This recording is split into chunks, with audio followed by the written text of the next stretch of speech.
خود سوچو آنکھیں دی کی وجہ گو سے سنوا عطا فرمائے کہ کسی سمجھانے والی کی بات کو غور سے سن کر پھر اس سے نتیجہ اخذ کرنے کے بعد ایک نتیجے تک پہنچو. اس کے بعد بھی تمہارا عالم یہ ہے کہ ہمیشہ کی زندگی کو تم نے کمتر سمجھا ہے اور یہ دنیا کی صبح شام کی چہل پہل ہے اس کو تم نے ترجیح دی. اس کے متعلق تمہارا خود مشاہدہ اور تجربہ ہے کہ یہ دنیا کسی کا ساتھ نہیں دیتی, وہی بے وفا ہے. ایک جوانی رہنا ہے کہ چلتے چلتے گرتا ہے اور پھر نہیں اٹھتا. ایک تخت کا مالک ہے کہ دنیا رش کرتی ہے, اس کو کامیاب اور جیت جانے والا گردانتی ہے, لیکن خبر لگتی ہے کل کا تاج زر پہننے والا آج بے بس ہو گیا ہے, آج دوسروں کے کاندھے اور سہارے کا محتاج ہے. تمہاری یہ سب کچھ ہونے کے باوجود تمہاری اکثریت کا حال یہ ہے کہ تم اسی دنیا کو ترجیح دیتے ہو اور اپنے مالک کی بات, اپنے محسن کا کلام سننے کے بعد بھی تمہارے خیال میں تمہاری کوششوں میں تمہاری منزل کے مقرر کرنے میں فرق نہیں آتا. اسی دنیا کے ہو رہتے ہو. حالانکہ آخرت کی زندگی اگر تم اللہ کے بتائے راستے پر چلتے, اگر دل کی بات ماننے کی بجائے اپنے آقا کی بات مانتے, تو اس کے بعد جو ہمیشہ کی زندگی آنے والی تھی اس میں خوش ہو جاتے, خوشی کی بناتے دیکھتے اور تمہاری کامیابی کے رنگ کے پیچھے جاتے. اسی بات کو انس بن مالک رضی اللہ تعالیٰ عنہ بیان کرتے کہ اللہ کے نبی صلی اللہ علیہ وسلم دیکھتے ہیں 5 ہجری کا معاملہ ہے, اور کی اس مارکے کے بعد رجب 5 ہجری میں قریش مکہ اپنے سردار ابو سفیان ابن حرب میں بات کو ایمان لا کر رضی اللہ عنہ ہے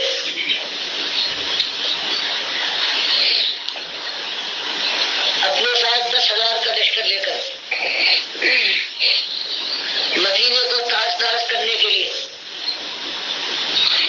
لمبا سفر طے کرتے ہیں اور قریب پہنچنے والے ہوتے ہیں مدینے کی. اور یہاں اللہ کے نبی صلی اللہ علیہ وسلم سلمان فارسی رضی اللہ تعالیٰ عنہ کے مشورے سے خندقیں کھدوا رہے ہیں 10 ہاتھ چوڑی اور 10 ہاتھ گہری, اور خود بھی خندق کھولنے میں اپنے ساتھیوں کا ساتھ دے رہے. کبھی سخت مشکل آ جاتی ہے, کوئی چٹان بیچ میں حائل ہو جاتی ہے اور ساتھی آ کر کہتے ہیں کہ ہمارے تھوڑی چٹان نہیں ٹوٹتی, اب آپ ہماری مدد فرمائیے. اللہ کے نبی سے جاتے اور اس کو توڑتے ہیں. اللہ نے جو قوت دی ہے اس طرح سے پیٹ پر بھوک کی سختی کو پھیلانے کے لیے پیٹ پر پتھر باندھ لیے, لیکن انداز یہ ہے کہ آواز لگا رہے ہیں کہ نحن الذین بايعوا محمد على الجهاد ما بقي ولا بدا. جو اللہ کی راہ میں یہ مقام تو آتے رہتے ہیں, لیکن یہ کوششیں, یہ آزمائشیں آخر ایک دن اپنے انجام کو پہنچے گی. ایک موڑ تو آنے والا ہے, ہم اس موڑ تک پہنچنے کے لیے اللہ کے بندے بن کر دکھانا چاہتے ہیں. جو لوگ پیاس کی شدت ہے, خوف و ہراس میں ڈھیلے جانے ہیں اور ڈرانا چاہتا ہے, یہ شیطان کہ ہم اس راستے میں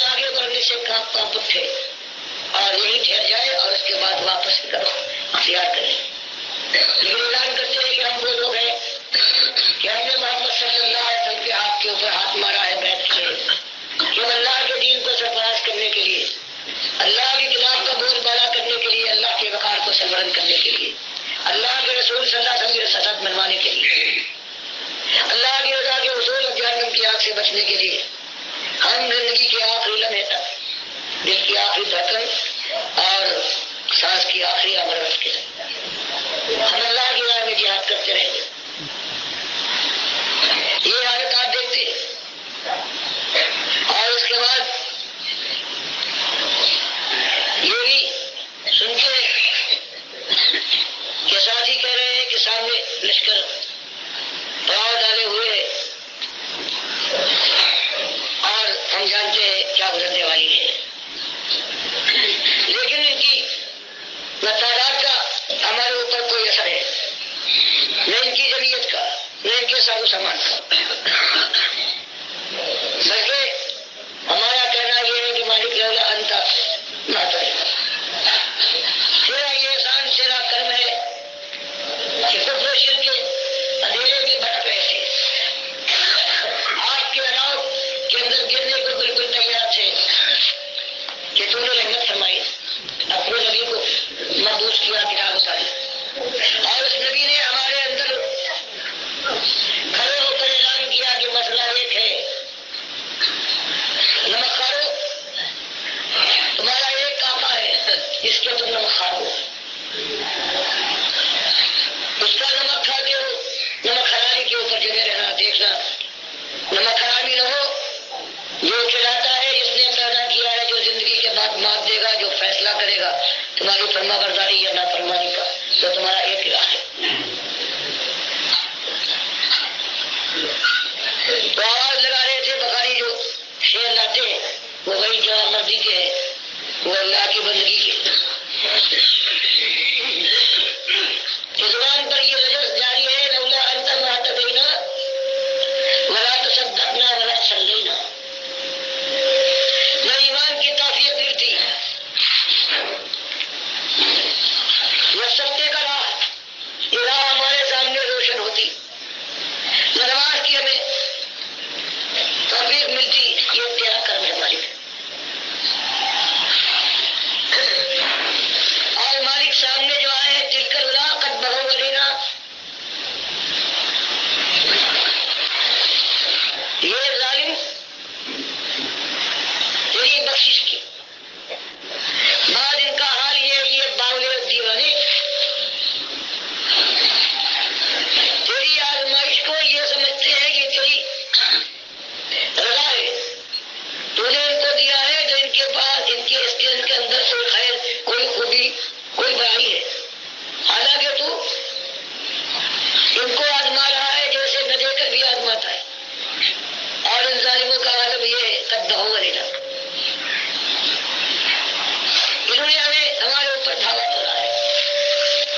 اور سمجھتے ہیں کہ اس تنگی اور پریشانی اور اس کمزوری کو جو اللہ نے ہمیں عطا فرمانے کے بعد ہمیں آزمائش میں ڈالا ہے، ہم اس حالت میں ان کے سامنے صبر انداز ہو جائیں گے اور اپنے دین سے دعویٰ کر لیں گے، ایمان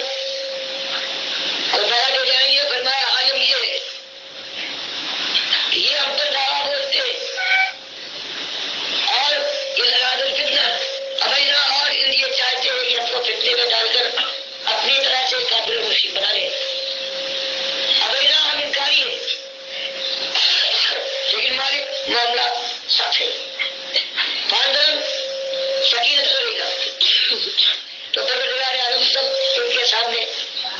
ہم آ گئے تو ہمارے اوپر سکینہ نازل فرما،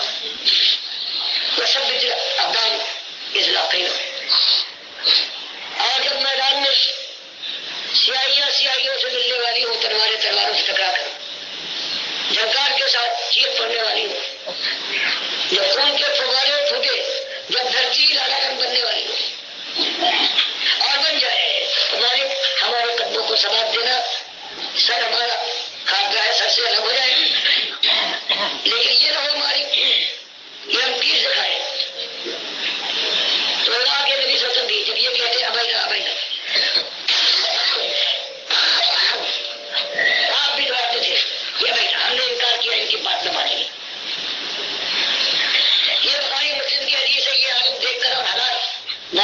موقع دیکھے اللہ کے بندوں کے، دین کے علمبرداروں اور باطل کو للکار کر موت کی آنکھوں میں آنکھیں ڈال کر مسکرانے والے، اس وقت وہ مشہور بات آپ کی زبان سے نکلتی ہے، اللہ اللہ شمارا، مالک تیرا کہنا سچ۔ حقیقت یہ ہے کہ زندگی تو خالص آخرت کی زندگی ہے، اور اسی کو سنوارنے اور بنانے کے لیے یہ میرے ساتھی ہے۔ یہ جس طرح سے باطل کا مقابلہ کر رہے ہیں فخر انصار والمہاجرہ، تو میرے آقا میرے مالک،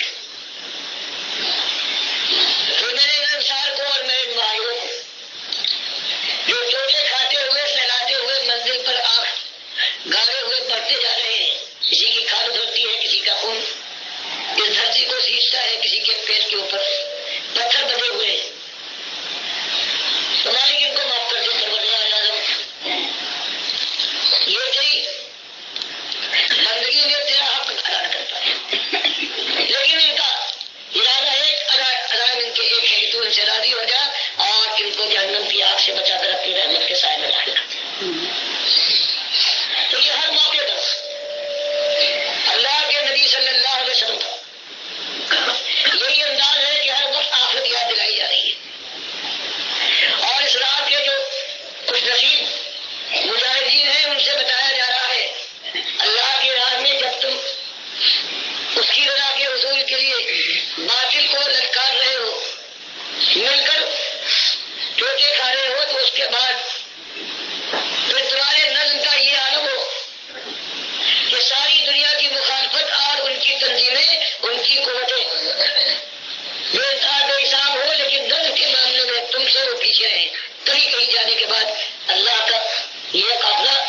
اس کی تعداد کم، اس کے وسائل بالکل نہ بیٹھے، وہ باطل سے ٹکرانے کے بعد فتح اور کامرانی کا جھنڈا اپنے ہاتھ میں اس کے بعد، اسی لیے یہ بات بیان کرنے کے بعد پھر بتایا جا رہا ہے کہ اللہ کے راستے میں اپنے ہم سفروں سے بازی لے جانا، اس لیے کہ تم کو کوئی بڑا مقام ملے۔ اگر تمہارے دل میں یہ خواہش ہے تو تم صحیح معنوں میں مجاہد نہیں ہو، اور تم اپنی منزل پر نہ پہنچ سکو گے، کیونکہ یہ رات اس بات کا ہے کہ نفس بھی تمہارے اوپر غالب ہے، دنیا تم کو بلا رہی ہے، وہ الہیت، وہ ایک انداز کہ صرف مالک راضی ہو جائے بس، یہ اگر تمہارے اندر موجود نہیں ہے بلکہ اپنی ارادی ہے، اپنا کردار بھی ہے، اپنے مقام کو بھی تم محفوظ رکھنا چاہتے ہو، تو اللہ کے نبی سنگی، یہ بخاری کی حدیث ہے کہ اللہ کے بندوں، قال رسول اللہ صلی اللہ علیہ وسلم، ابو ہریرہ رضی اللہ تعالیٰ عنہ ارشاد فرماتے ہیں کہ کہا نبی صلی اللہ علیہ وسلم نے، تیسا عبد الدیناری وعبد الدرہمی وعبد الخمیستی، کہ چاہے نعرے لگائے ہو کہ میں عبداللہ ہوں، لیکن اس کے دل میں اس کے یہ خیال ہے، یہ دولت ہے، یہ دنیا بھی ہے، یہ بھی اپنا مقام رکھتی ہے، دنیا والے نہ سمجھ پائے، لیکن اگر کسی کے دل میں عبد الدرہم ہے، وہ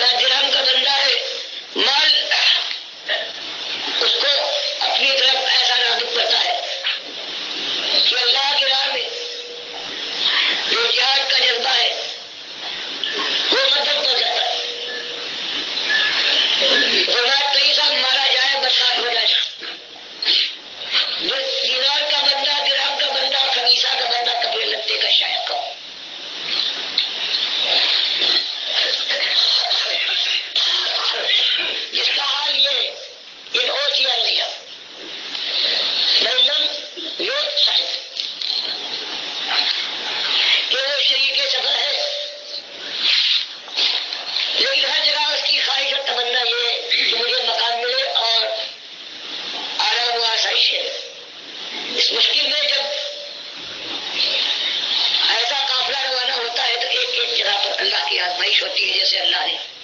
قرآن میں فرما دیا حج میں جا کر سب جمع ہوتے ہیں. چھوٹی سی یہ مخلص آواز ہے مجاہد صفت عالم دین ڈاکٹر مسعود الدین عثمانی رحمۃ اللہ علیہ کی. آپ دیکھیے کس خلوص کے ساتھ انہوں نے ایمانداروں کو اکٹھا کیا تھا اور ایک بہت بڑے انقلاب کے لیے وہ جماعت تیار ہو رہی تھی، مخلص مومنوں کی جماعت، جس کی بنیاد رکھی جا رہی تھی ایمان خالص کے اوپر اور اللہ کی محبت کے اوپر اور اللہ کی رضا کو حاصل کرنا. بس اس کے علاوہ نہ کوئی دنیا حاصل کرنے کا شوق ہے، نہ کوئی مقام حاصل کرنے کا، اور نہ کوئی اور معاملہ ہے. اس طریقے سے اپنے ساتھیوں کو تیار کر رہے تھے صحابہ کرام کی واقعات سنا کر. اور اس کے بعد وہی ہوا جس کا ڈر تھا. ڈاکٹر صاحب رحمۃ اللہ علیہ 1986 دسمبر 1986 میں فوت ہوئے، اور اس کے بعد جو ساتھی تیار کیے تھے وہ اسی راستے پر آگے بڑھ رہے تھے. محمد حنیف کو اس کا امیر بنایا گیا اس جماعت کا. کچھ عرصہ تو معاملہ چلتا رہا، لیکن جماعت جب اور زیادہ منظم ہوئی، اور یہی بنیاد تھی کہ ہمارا نظم و ضبط بہت مضبوط ہونا چاہیے، کیونکہ جب تک نظم و ضبط نہیں ہوگا، امیر کی اطاعت نہیں ہوگی، یہ قافلہ آگے نہیں چل سکتا ہے. تو اس پر زور دینے کے ساتھ ساتھ اس بنیاد کو بھول گئے کہ یہ سب کچھ آخر کیوں کیا جا رہا ہے. صرف اکیلے مالک کی رضا، صرف اکیلے مالک کی بندگی، اور صرف اکیلے اللہ کی کبریائی اور اس کے دین کو غالب کرنے کے لیے یہ جماعت بنی ہے، یہ نظم بنا ہے اور یہ امیر بنایا گیا ہے. اس چیز کو بھول گئے، اور آہستہ آہستہ امیر کی محبت اتنی غالب آ گئی، جماعت کی محبت اتنی غالب آ گئی کہ وہ اللہ کی کبریائی اور اللہ کے ساتھ جو تعلق تھا اس کو پیچھے کر دیا. محمد حنیف نے پہلے اپنی شخصیت کو منوایا، اور 2017 کے اندر آ کے جب اس کے عقیدے کے اندر شرک آ گیا، اور سجدہ تعظیمی کے شرک کو اس نے جماعت کے اندر شامل کر کے پھر ڈنڈے کے زور سے، نظم کے ڈنڈے کے زور سے اس نے منوایا، اور سارے کے سارے جو لوگ تھے، اکثریت، عظیم اکثریت، وہ اس شرک کے اندر مبتلا ہو گئی. اور بہت کم لوگ بچے ہیں جن کے دلوں میں اللہ کا وقار تھا، عزت تھی اللہ کی، اور اس نقطے کے اوپر وہ جو ہے نظریں جمائے ہوئے تھے کہ یہ جماعت تو ہم نے اللہ کے وقار کے لیے بنائی تھی. کیا جماعت اس لیے بنائی تھی؟ امیر اس لیے بنایا تھا کہ اللہ کا مقابلہ کیا جائے؟ جب مال تھوڑا سا اکٹھا ہو جائے، لاکھوں کی بجائے کروڑوں میں مال ہو گیا ہے، تو اس کے بعد وہ جو مخلص ساتھی تھے ان کو پیچھے کر دیا محمد حنیف نے، اور مولوی ٹائپ لوگوں کو جماعت کے اندر لا کے سارے نظم کا شکنجہ ان کے حوالے کر دیا. کہیں خلیل الرحمان ہے، کہیں عتیق الرحمان ہے، حتیٰ کہ مرکز کے اندر بھی، کیواڑی مرکز کے اندر انہوں نے ایک پشاور کا مولوی وہاں بٹھا دیا. اور جتنے بھی یہ، چاہے وہ منور سلطان ہو یا خود محمد حنیف، چونکہ تبلیغی جماعت سے نکل کے آئے ہوئے تھے، وہی مولویانہ انداز تھا، تو مجاہدانہ انداز ان کے اندر ڈاکٹر عثمانی والا نہیں تھا، وہ للہیت نہیں تھی. بس چند لوگوں کو، یعنی جو ان کے مزاج کے مطابق بات کریں وہ گویا دیندار ہیں، اور جو اللہ کی کتاب کے مطابق ایمان عقیدے کی بات کریں وہ ان کو چبھتے تھے. تو اس طرح ان کی بربادی آئی ہے. بہرحال اللہ تعالیٰ نے ہمیں بچایا ہے، ایمان خالص کے اوپر جو قائم ہیں، ایک لمحے کے لیے پیچھے نہیں ہٹے، وہ دوبارہ منظم ہو گئے ہیں الحمدللہ. اور جس طرح ڈاکٹر صاحب رحمۃ اللہ علیہ یہ بات بیان کر رہے ہیں، انشاءاللہ ہمارے ارادے یہی ہیں، اسی شمع کو ہم آگے جلائے رکھیں گے، اس کو بجھنے نہ دیں گے. چاہے تعداد ہماری کم رہے گی، یہ وسائل بھی بہت کم ہیں، لیکن اللہ کے اوپر ایمان جو ہے وہ بڑھ گیا ہے. اور اللہ تعالیٰ نے یہاں پہ اپنی آنکھوں سے دکھایا کس طرح فرقہ بنتا ہے، کس طرح طاغوت بنتا ہے. محمد حنیف نے پوری طرح ایک طاغوت کی شکل اختیار کر لی ہے، کیونکہ اللہ کے راستے سے روکتا ہے. جو بھی ایمانداروں کی طرف آتا ہے، اللہ کے سجدے کا قائل ہوتا ہے، یہ اس کے اوپر پابندی لگا دیتا ہے کہ خبردار، ارشد کرملائی سے بالکل جو رابطہ رکھے گا اس کے اوپر بھی یہ پابندی لگاتا ہے کہ اس سے کوئی چیز بات چیت نہ کرو. چند دن پہلے بھی یہ خبر وہاں کراچی سے آئی ہے کہ اس نے ایسے لوگوں کے اوپر پابندیاں لگائی ہیں، چونکہ اندر جاسوس چھوڑے ہوئے اس نے مختلف گروپوں کے اندر، کہ جو بھی ایمان خالص کی طرف آئے گا اور ڈاکٹر عثمانی رحمۃ اللہ علیہ کا ہم عقیدہ ہوگا، یہ اس کے اوپر پابندی لگاتا ہے. اور ساری دنیا جانتی ہے کہ ڈاکٹر عثمانی رحمۃ اللہ علیہ کا فتویٰ ہے کہ جن کے عقیدے کے اندر خرابی ہوتی ہے وہ اس طرح تفسیر کرتے ہیں کہ یوسف علیہ السلام کو سجدہ ہوا، وخروا لہو کی ضمیر اللہ کے لیے، اللہ کے سامنے وہ گر گئے، سارا خاندان اللہ کے سامنے سجدہ ریز ہو گیا شکر گزاری کے طور پر. لیکن محمد حنیف نے اپنی تفسیر کے اندر جو انہوں نے دعوت القرآن کے نام سے جلد دوم کے اندر سورہ یوسف کی تفسیر کرتے ہوئے 100 نمبر آیت کے اندر تفسیر کے اندر اس نے شرک کو داخل کر دیا، سجدہ تعظیمی کا شرک کے پورا خاندان یوسف علیہ السلام کے سامنے کہتا ہے سجدہ ریز ہو گیا، یہ ایسا کفر ہے، ایسا انکار ہے، پوری کتاب کا انکار ہے، سارے انبیاء کی دعوت کا انکار ہے، قرآن کی نص کا انکار ہے۔ اور بے شمار آیات کی زد میں اب یہ آ گیا ہے، چونکہ اللہ تعالیٰ تو یہ فرماتا ہے کہ اگر یہ اللہ کے علاوہ کسی اور کی طرف سے یہ کتاب ہوتی تو اس میں تضاد ہوتا، تو یہ ایک تضاد ان کے دماغ میں آ گیا، حالانکہ سارے انبیاء اللہ کو سجدہ کریں، بس صرف بیچ میں ایک سجدہ یوسف علیہ السلام کو ہو گیا، تو بتاؤ اس کو تضاد نہیں تو اور کیا ہے؟ اور پھر اللہ پر الزام لگانا کہ یہ اللہ کی مشیت تھی، اللہ کا حکم تھا اور اللہ کی رضا اس میں تھی، اللہ کی آزمائش کی انہوں نے اللہ کی رضا کا نام دے دیا۔ یہ آزمائش ہوئی ہے ان کی پہلی دفعہ ایک بڑے لیول کے اوپر کہ کتنے تم اپنے ایمان عقیدے میں پختہ ہو، اور یہ پختگی کا امتحان تھا جس میں یہ کمزور ثابت ہوئے اور انہوں نے مجاہدوں کو مجاور بنا دیا۔ بہرحال ہر ایک کا اپنا نصیب ہے، جو ایمان کے اوپر قائم رہے گا وہ اپنا بھلا کرے گا، اور جو محمد حنیف کی بات مان کر ایمان سے پھر جائے گا وہ اللہ کا کچھ نہیں بگاڑ سکے گا۔ اللہ تعالیٰ اپنے شکر گزار بندوں کو اجر دے کے رہے گا۔